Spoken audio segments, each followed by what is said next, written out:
Welcome miniature enthusiasts. I'd like to welcome you to a new format on my channel which I call Eavier the Metal, and as you know by the name, it is derived from the Games Workshop Eavier Metal painting team, and the goal here is to not only one-up the quality but also to do it in a reasonable amount of time. The first subject is going to be the Primaris captain from the Dark Imperium box, and I decided to paint him in a black Templar scheme because a lot of people have been asking me about how to paint black in a credible way. The full in-depth tutorials are going to be up on my Patreon page in November, and if you don't know what Patreon is, it is a platform where you can help artists and creators make a living, but not only that, but in return get a lot of content back that is worth its money. So I hear a lot of you say, get the F out of here with that crap, I'm not interested, but don't forget that a lot of the content would not exist without people like you watching that decided to become patrons, so thank you for that.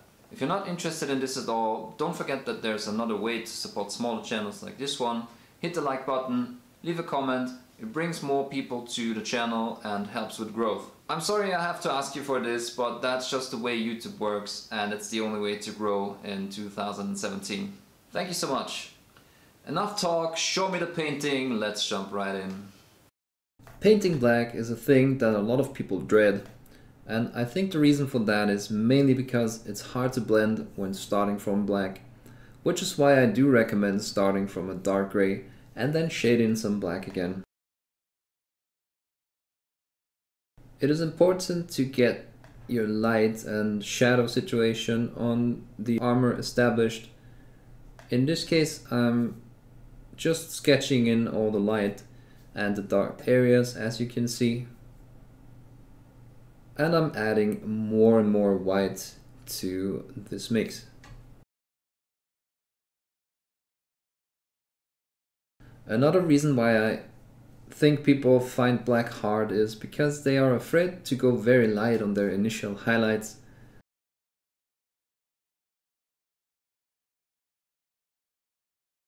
As you can see, I go up to almost pure white to increase contrast on the miniature, which is always important. Don't forget, we are trying to make the beholders of our creatures believe they're seeing a piece of real life, and we're trying to convey the sense of those figures being depictions of 2-meter tall war machines, and contrast is our friend in that endeavor.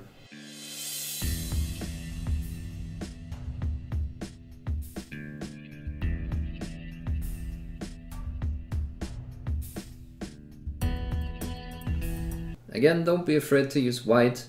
We are going to shade everything down again, and in this case I did take a blue wash, and you can already see in some parts it's gotten a lot darker, like on the hip guards and the knee pads, and you can see that the gradients get more refined as we apply those glazes of paint.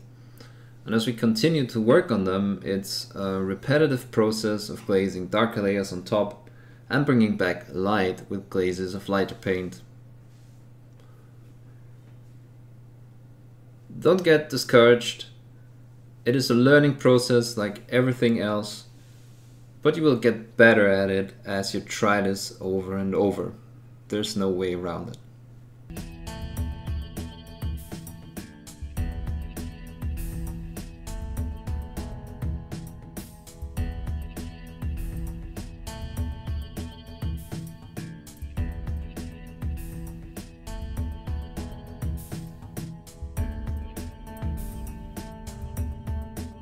If you feel like your results are too gray, what you need to do is go back to pure black and apply some glazes.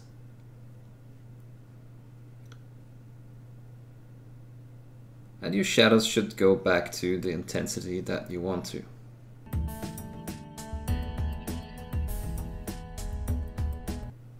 Repeat all this. And don't forget, it's not a straightforward process. You will have to put in some work. Black is not easy, but it's manageable with a bit of know-how and work invested.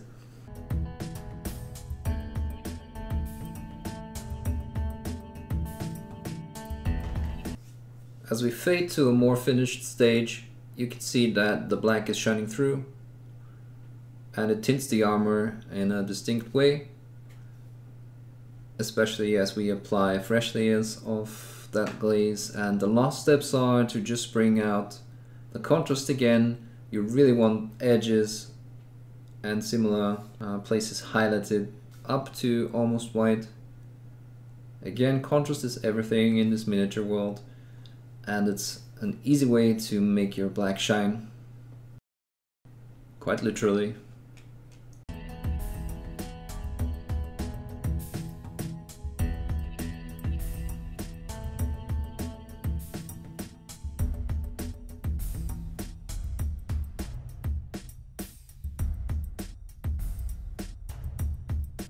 For the non-metallic gold, I picked a cool yellow and added black to the base mix. The only colors in general mixed in here are black and white to define shadows and lights, and additionally glazes of the midtone in case we lose saturation on the way. Again, we are starting to sketch and only refine the gradients by glazing over in later stages. You can check out my tutorial on glazing and layering if you follow this link.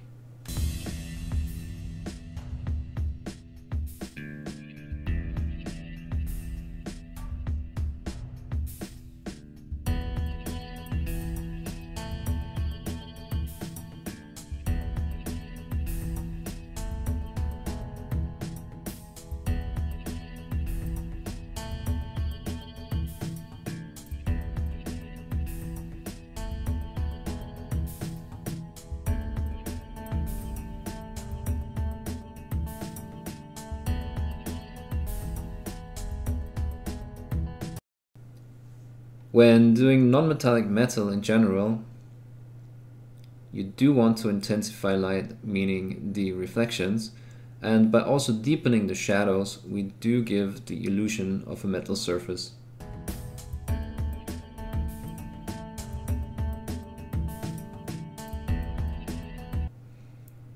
So the last steps are to darken the material by applying glazes of black.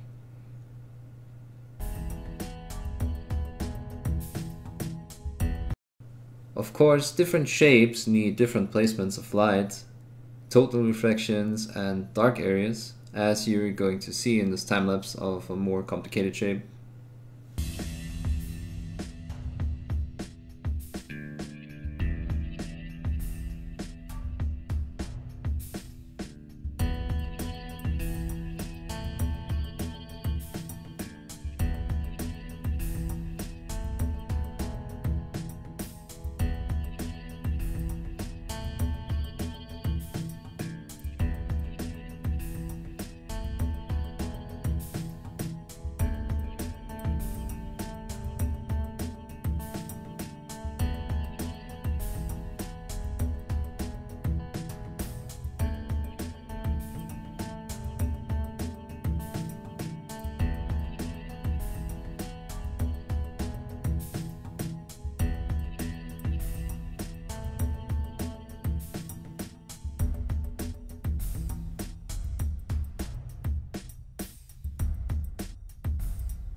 While non-metallic gold is a bit tricky because you need to decide if you want warm or cold midtones, and it's even trickier to get the colors right so they don't look too desaturated or too intense, steel non-metallic metal can actually be straightforward. No other colors than black and white were used when creating this metallic ammo casing.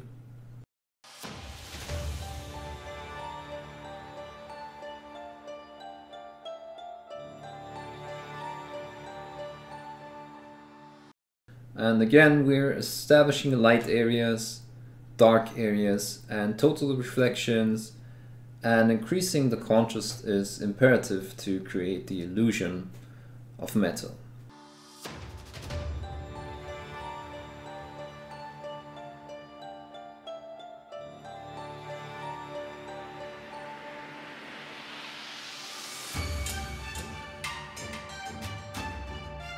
As you can see, knowing where to place light, darkness, and especially a strategically placed total reflection is key. Of course, you can incorporate more distinct colors into your recipes, and we see a lot of development in the way painters are executing their non-metallic metals. But since the goal here was to get a decent level without spending a ton of time, this is a good trade-off between results and time spent.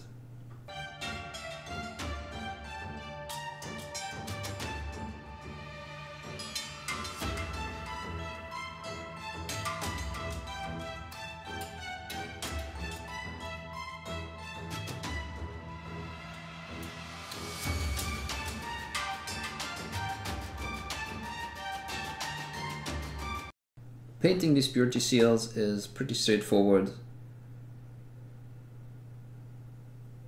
I painted them in a brown base coat, and now I'm just strategically placing more and more lighter layers on parts that are catching more light, while we leave the shadows in that dark brown. And you can see that I'm just using layering here, and it is a good example for how contrast can influence the results of our painting. You can see that we get the illusion of shadows and highlights while we're still keeping the feel of a pergament or paper material on these purity seals.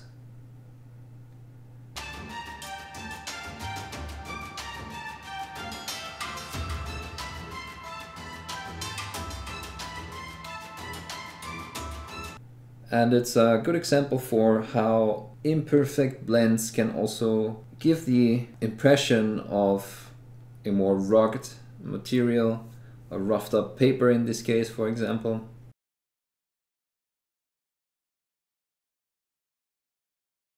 Speaking about texture, trying to mimic different surface textures can be a powerful way to make your miniatures more interesting. At the same time, you can still create color gradients and highlights. The way I'm doing this here is to apply an opaque layer of highlight color and then create a transition by stippling on paint inconsistently, which gives us a perceived gradient.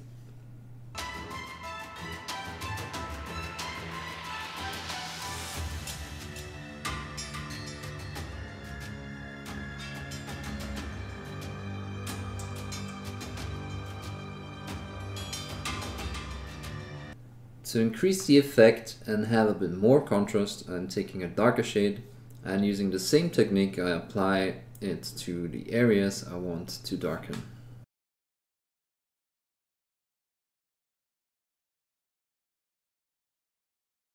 Gradually covering less and less area with lighter and lighter color, I do finish the inside of the cloak.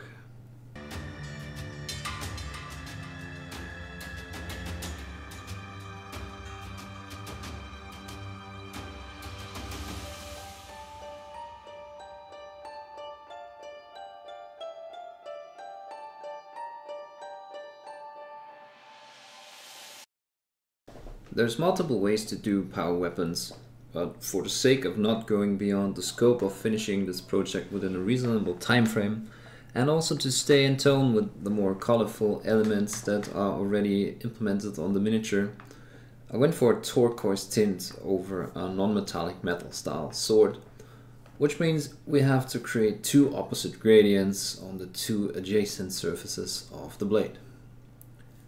Like always, I am starting with a sketch of light and dark areas, and I'm not worrying about smoothness just yet.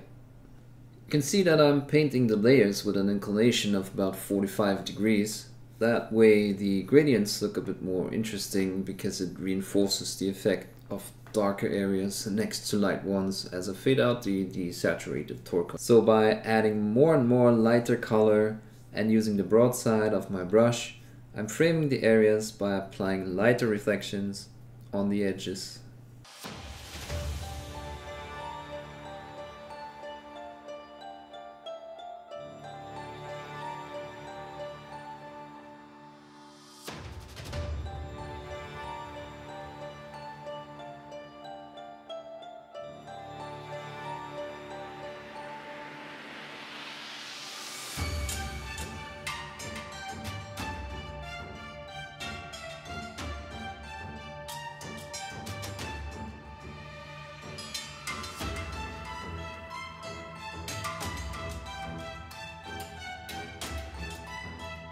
gradually making the areas lighter with glazes, and if you feel like you went too far, just take a mid-tone and paint over everything.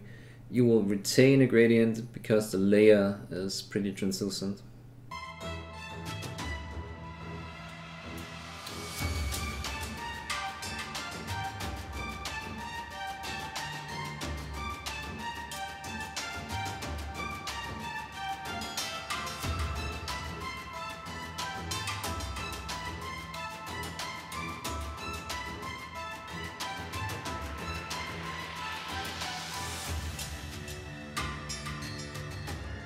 Using the same technique, I'm adding secondary reflections.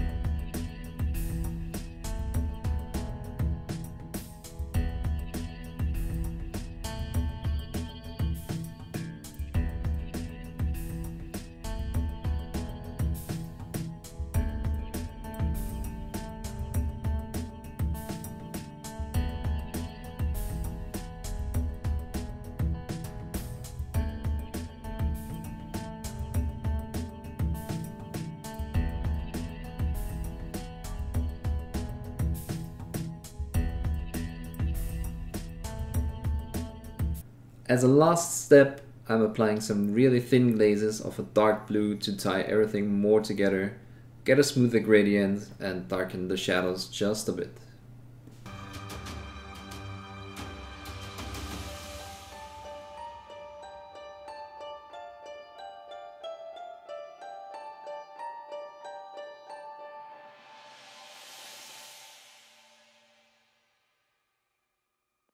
I hope you do remember the principles of stippling and texture from the inside of the cloak, because we are using the same way of applying paint for the outside, the red areas of the cape. Now, instead of worrying too much about shading, I start with a rather dark shade of red over a black base coat, which adds a particularly darker feeling to the base color. On top of that, I gradually stipple on more or less consistent layers of lighter shades of red, painting the layer more opaque in the middle and more spotty as we move outwards and into the area where I want the gradient to be. The scale colors are pretty good colors for this technique, as they are rather translucent and mostly need 2 layers to fully cover an area.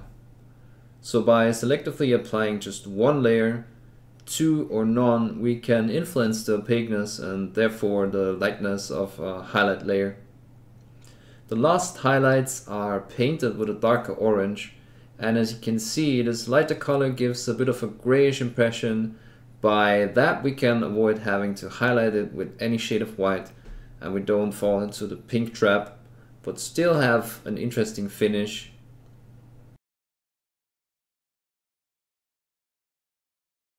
Freehands can be really intimidating. You have to care about the composition, getting all the little details done and painted correctly, and take care that you don't ruin the layer below. For that reason, I like to plan my freehands before I apply them to the actual miniature, as you just saw. In this case, I decided for a large Templar cross framed by laurel leaves, and yes, I don't care that laurel leaves are claimed by the Smurf Marines. When applying the freehand to the miniature, I like to break down my freehands into shapes that are easily applicable. In that case, you saw me painting a vertical and a horizontal line, and I just mirrored the Templar cross with all its shapes across those 2 lines. Before you start with painting on your designs, try to loosen and warm up your wrists a bit, especially when painting a lot of round and fluid shapes. That way your lines will look more dynamic and smoother, and you will have an easier time. Notice how when you're painting 2 miniatures the same way and you like the second result way better and you just want to redo the first one? Yeah, same thing.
After all the shapes were in there, I started to highlight them according to whether they were on exposed areas or further down.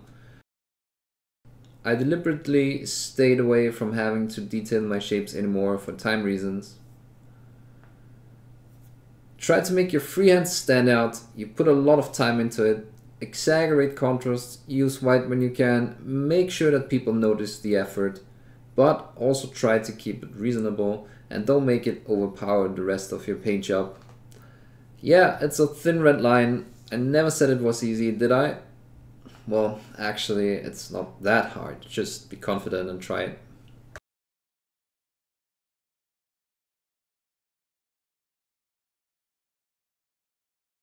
When it came to painting the eagle symbols, I had a clear vision of what I wanted to do, so I painted a consistent layer of grey to work off of. Gradually adding more and more white, I highlighted all the feathers and put some emphasis on the frame at the top.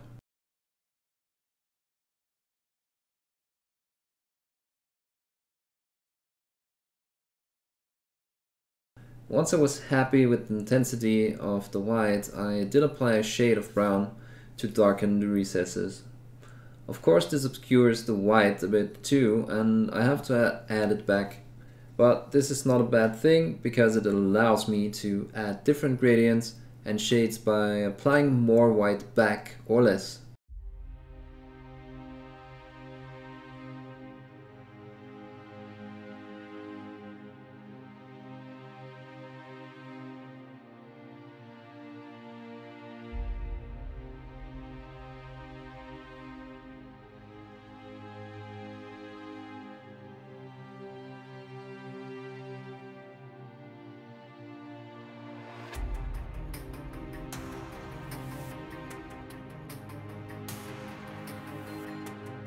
I repeated all the steps on the different eagle elements too, and I made sure I highlighted them accordingly to the shape they were sitting on, in this case an arm.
I took an intense red-brown because I wasn't really happy with how the contrast came out, so I made it darker by selectively washing the areas I wanted to darken.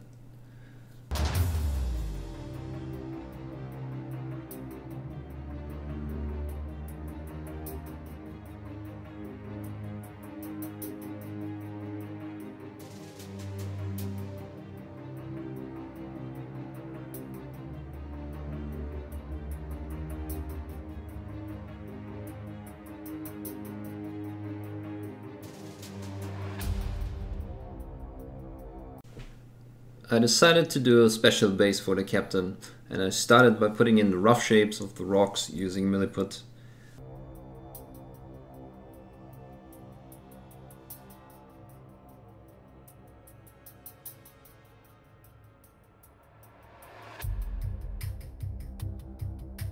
Then I took a thin sheet of milliput that I prepared, took an uneven area on the base, applied some glue, and then just smashed the sheet of putty into small pieces to mimic cracked earth. Using real stone or a cast of a stone to texture the rock is a pretty good way to get some natural and credible texture. When I was done with this, I added some super glue to the recesses and sprinkled some earth on. And yes, that's actual earth, works better than any modeling sand. Additionally, I was arranging some detail and added some elements that would be credible in the setting. After base coating, I applied my base color, a nice intense orange, and I started sketching in lights while the color was still wet.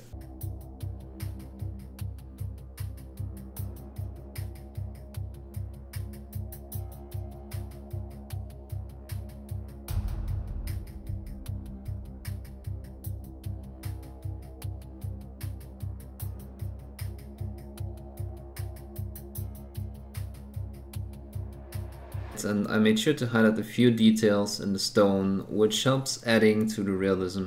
Of course, you don't want to forget to detail all your small elements on the base, and then bring back some contrast by re-adding some light as you see fit.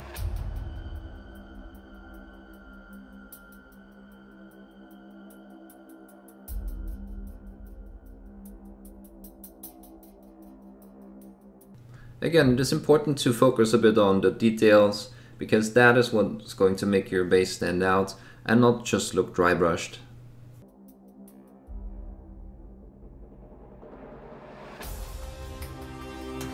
When I was happy with the amount of light, I applied some washes of brown to add some more shadow and made sure my highlights were still intact and re-added them where it was needed. It can be hard to keep your colors intense when you're gradually adjusting contrast by adding highlights and shadows, but there's an easy way to make your bases look more alive and intense. Pigments are available in all kinds of colors and they're suitable for a multitude of settings, deserts, city rubble, mud, rust, you name it.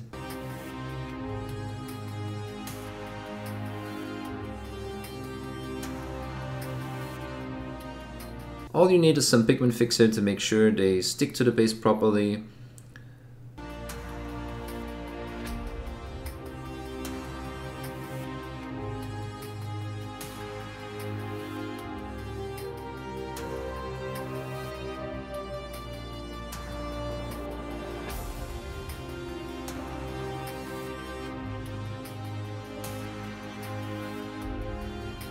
I took a red artist pigment. There's lots of different brands available. Ammo by Mick Jimenez is a good place to start, but also art and craft stores sell pigments that artists use to mix their own colors.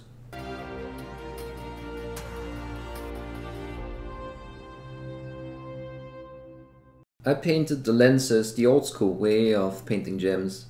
Started off with dark red and gradually made the upper edge and the oval shape lighter by adding more red and eventually orange.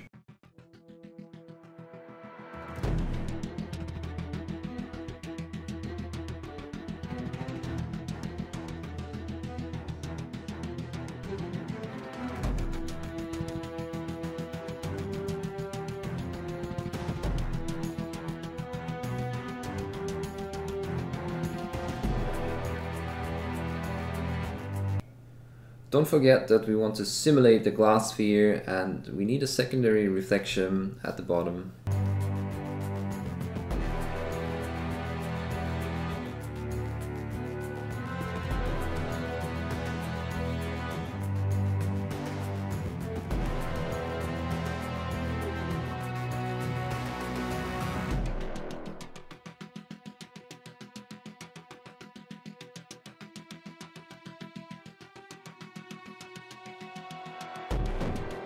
I decided to add a white reflection as well, to not only have the red glow, but also light being reflected back by the sphere.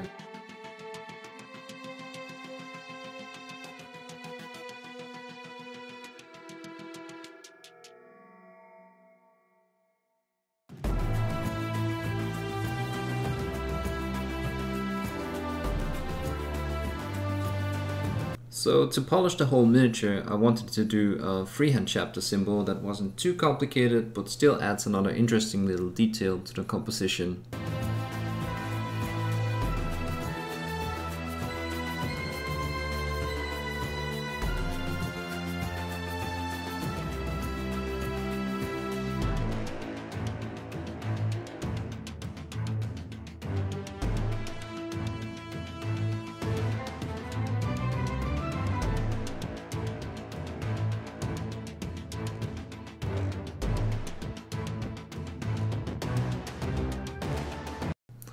I wanted to keep it as monochromatic as possible, so after painting the initial Templar cross with a black border around it, which actually puts a lot of emphasis on the white frame too, I added a circle and painted that in a non-metallic metal grey color.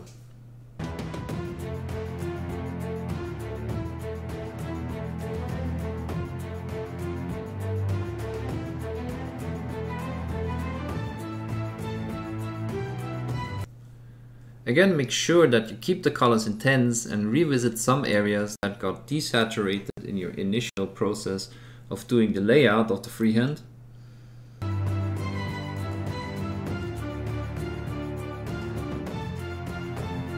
When I had the shapes done, I thought about how to make the rest of the white area more interesting, and with Space Marines you always have the option to just put some writing there.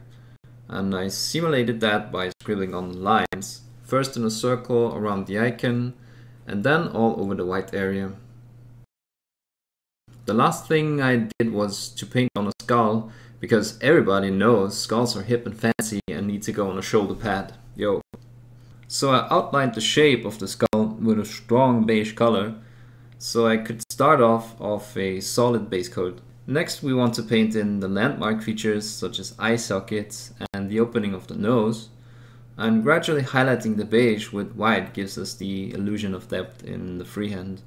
And as a last step, to emphasize that effect, I also added a drop shadow in between the skull and the cross. So the very last thing that I did was to put in a few last highlights with white, and this increases our contrast once again and also adds to the crispness of the picture.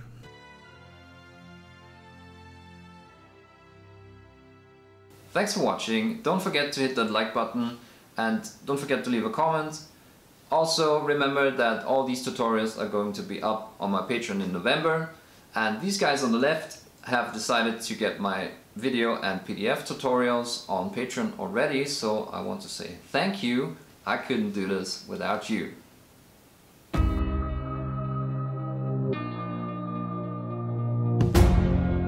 It brings new people to the channel and helps exposing the